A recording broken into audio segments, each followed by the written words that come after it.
themselves from the Democratic Party. Some people who once considered themselves liberals or Democrats, mostly because of their race, gender, or sexual orientation, are now walking away. And my next guest is one of them. Once upon a time, I was a liberal. But liberalism has changed, and I will no longer be a part of an ideology or political party that represents everything that contradicts my values of unity, equal opportunity, personal empowerment, compassion, and love. So I am walking away. Brandon Straka is the founder of the Walkaway campaign. Brandon, thanks for being with us. Thank you. And Brandon, that video, of course, going viral, millions of views on Facebook.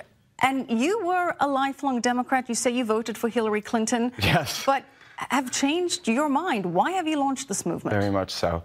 Well, you know, for years I sort of watched as the liberal ideology became, the tenets became a little bit unbearable for me. The identity politics, the PC culture, it just became more and more oppressive. That disturbed me at first, but it was really after the election of Donald Trump, which devastated me, by the way. And, you know, I mean, I was one of those people who was like crying for weeks. And I was going on Facebook and social media, and I was going on these long rants, you know, being like, how could middle America do this? How could you vote for a racist? How could you vote for a bigot? What's happened to all of you people? And somebody who has known me since I was a little kid reached out to me and sent me a YouTube video which showed how the left-wing media had really manipulated a lot of what they were talking about on his campaign, you know, things like isolating little moments when he was speaking and twisting it, make it sound like he mocked a reporter's disability or that he made really derogatory comments about Mexicans. But it's like these moments were taken out of context. And I began to see just how dishonest the media had been during his campaign and what an agenda that they had. But that's the media. Why are you walking away from the Democratic Party? Well, because they supported it. I mean, at any point, I think the Democrat Party could, let's say, for instance, because I'm gay, right? So I'm expected to vote Democrat because I'm gay. And I think the same thing goes. They take for granted that, you know, if you're black, if you're a racial minority, if you're a sexual minority, you're probably going to vote Democrat.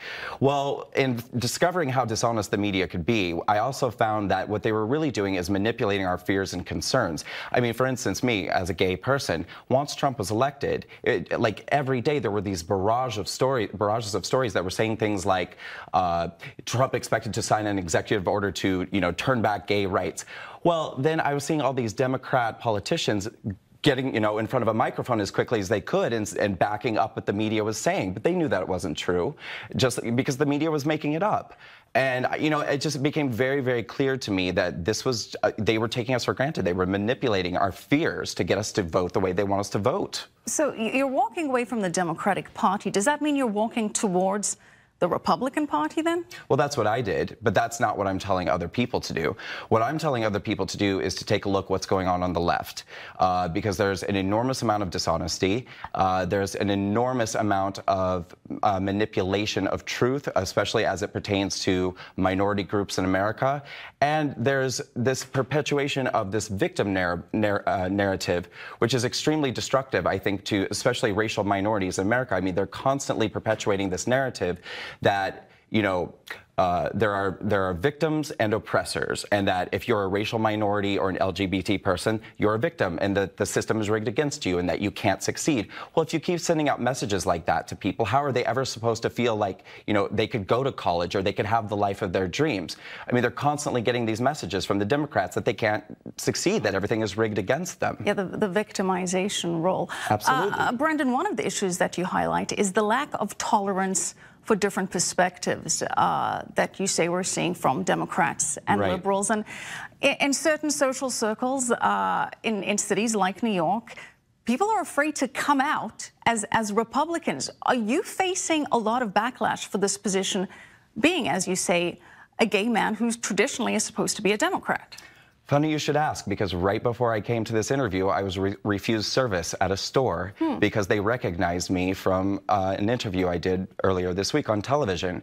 So yeah, that is happening, and it's happening on a personal level with friends of mine, and as I see now, it's happening in a public level as well, to me. And the Democratic platform has traditionally been one of tolerance and being open to different viewpoints. Do you think the same is happening from the conservative side, though, that conservatives are also intolerant of people for their viewpoints, if they're liberals?